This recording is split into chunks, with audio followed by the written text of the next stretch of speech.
कर्म फल यदा चरित कल्याणी शुभम वा यदि वा शुभम तदेव लभते भद्रे कर्ता कर्म जमात मनः। नमस्कार, उदय इंडिया डिजिटल में आपका स्वागत है। मैं हूँ उपाली अपराजिता। मनुष्य जैसा भी अच्छा या बुरा कर्म करता है उसे वैसा ही फल मिलता है। कर्ता को अपने कर्म का फल अवश्य भोगना पड़ता है, चाहे वो स्वयं दैवीय अवतार ही क्यों ना हो। रामायण से हर भारतीय परिचित है।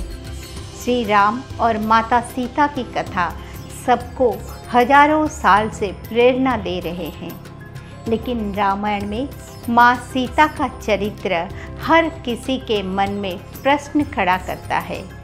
रामायण पढ़ने के बाद हम सभी के मन में आता है कि आखिर भगवती सीता जैसी महादेवी को जीवन में इतने कष्ट क्यों झेलने पड़े। पहले तो रावण ने हरण किया, फिर अग्नि परीक्षा देने पड़ी, लेकिन विधाता को इतने पर भी संतोष नहीं हुआ, तो आखिरकार उन्हें गर्भावस्था में घर से निकाल दिया गया। जिसके बाद राजा जनक की बेटी, राजा दशरथ की पुत्रवधू और स्वयं ईश्वर की पत्नी सीता को जंगल की कठिनाइयों के बीच अपने पुत्रों को जन्म देना पड़ा। दरअसल इसके पीछे भी कर्म का सिद्धांत है। माँ सीता ने बाल्यावस्था में गलती से कुछ ऐसा कर दिया था जिसका फल उन्हें पति से वियोग के रूप में भुगतना पड़ा। ये रामायण की एक उपकथा है जो ये बताती है कि हमारे कर्म हमारा पीछा करते रहते हैं और कभी ना कभी हमें उनका फल भोगना ही पड़ता है। यह प्रसंग माँ सीता का बाल्यावस्था का है। जब वो नन्ही बालिका थी, उनकी उम्र 8 या 9 वर्ष ही रही होगी, तब वो अपने पिता राजा जनक की बगिया में सखियों के साथ फूलों से खेल रहे थे। अचानक उनकी नज़र तोते के एक जोड़ी पर पड़ी जो आपस में बातचीत कर रहे थे। सीता और उनकी सखियां चुपके से उन पक्षियों के बातें सुनने लगे।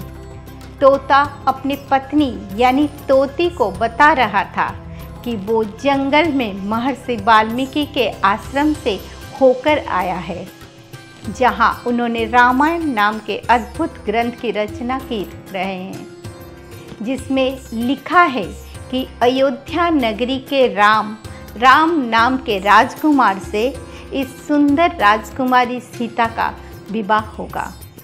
तोतों के मुख से अपना नाम सुनकर सीता और उनके सखियों ने उन दोनों को घेर कर पकड़ लिया और पिंजरे में डाल दिया और कहा कि तुम दोनों मेरे साथ ही रहोगे। मैं देखना चाहती हूँ कि तुम्हारी बातें सच निकलती है या नहीं। लेकिन पिंजरे में बंद होने के बाद तोते घबरा गए और उन्हें छोड़ देने की विनती करने लगे, किंतु बाल बुद्धि सीता ने मादा तोते को तो नहीं छोड़ा, लेकिन नर तोते को छोड़ दिया। लेकिन पिंजरे से बाहर निकलकर भी वो तोता भागा नहीं, बल्कि सीता से कहता रहा कि मेरी पत्नी गर्भवती है, उसे छोड़ दीजिए, हम यहाँ से दूर चले जाएंगे। लेकिन सीता तो जानना चाहती थी कि इन तोतों के बाद भविष्य में सच निकलती है या नहीं। इसीलिए उन्होंने उस माता तोते को नहीं छोड़ा। तब पिंजरे के बाहर बैठे उस तोते ने श्राप दिया कि जिस तरह तुमने मुझे अपने पत्नी से अलग किया है, वैसे ही तुम्हें भी पति का वियोग झेलना पड़ेगा। ऐसा कहते हुए तोता दंपति ने दम तोड़ दिया। यह देखकर बालिका सीता बहुत दुखी हुई, लेकिन तब तक बहुत देर हो चुकी थी। बाद में इसी तोते और उसकी पत्नी ने अयोध्या में धोबी के रूप में जन्म लिया, जिनके वचन सुनकर राम ने सीता को जंगल में जाने का आदेश दिया था, जिसके परिणाम स्वरूप लव कुश का जन्म जंगल में हुआ। रामायण की ये उपकथा माता सीता के जन्म क्षेत्र यानी मिथिला में लोकगीतों में सुनी जाती है, जिसे गाते हुए महिलाएं अत्यंत विह्वल होकर रोने लगते हैं।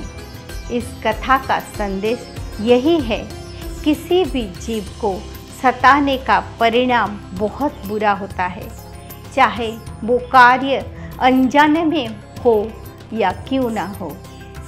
नन्ही पक्षियों के श्राप ने माँ सीता जैसे श्री लक्ष्मी की अवतार के जीवन को कष्टों से भर दिया। इसीलिए महाभारत के दौरान भगवान श्री कृष्ण ने कर्म की महिमा पर पूरा एक ग्रंथ स्थापित कर दिया, जिसे हम श्रीमद् भगवत गीता के नाम से जानते हैं। जय श्री राम, जय श्री कृष्ण।